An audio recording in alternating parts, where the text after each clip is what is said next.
Today, we're jumping into a really powerful analysis of modern South Korea and its deepest social struggles.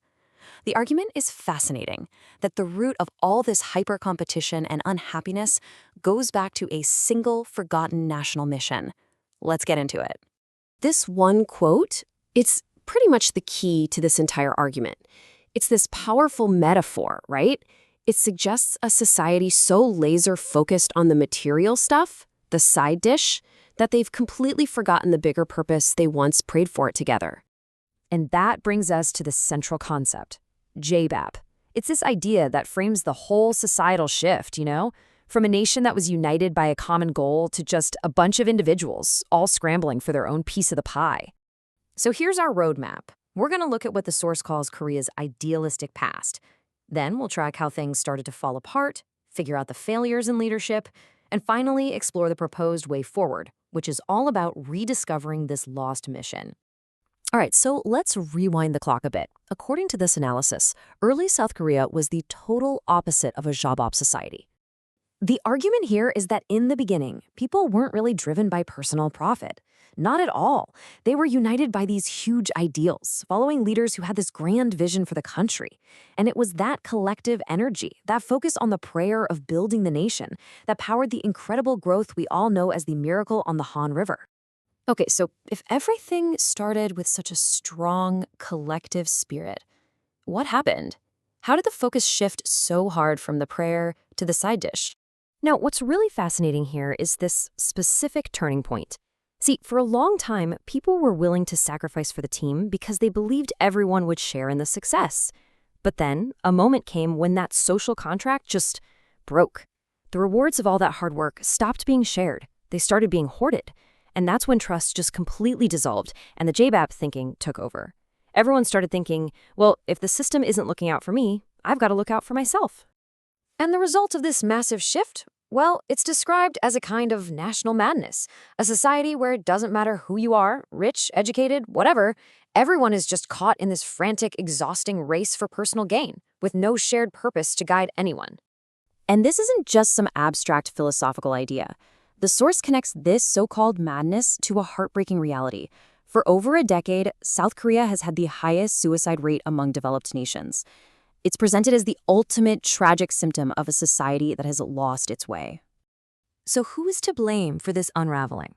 The analysis points a finger squarely at two groups who, it argues, just fundamentally dropped the ball on their duties. First up, the leaders. We're talking corporate and political elites. Ideally, their role was to be caretakers of the nation's progress, making sure the collective effort benefited everybody. But instead, the source claims they started seeing the nation's wealth as their own personal piggy bank, serving only themselves and their families. And second, you have the intellectuals.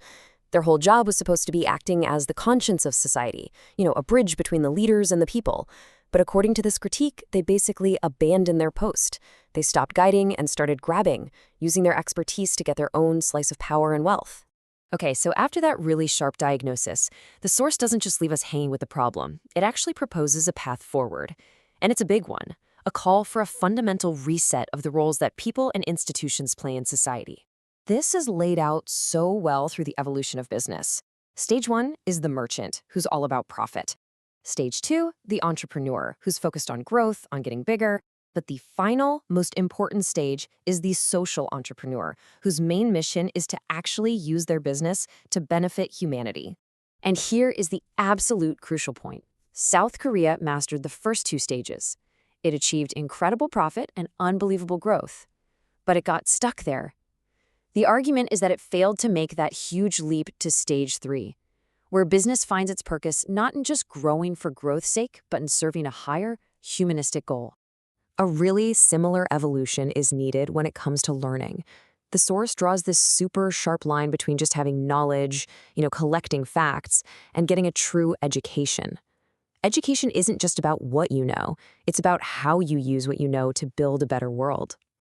The argument here is pretty blunt. South Korea has become this incredible factory for producing highly knowledgeable people, real experts in their fields. But it's failed to give them a real education, a moral compass that points all that knowledge toward helping other people, towards serving the common good.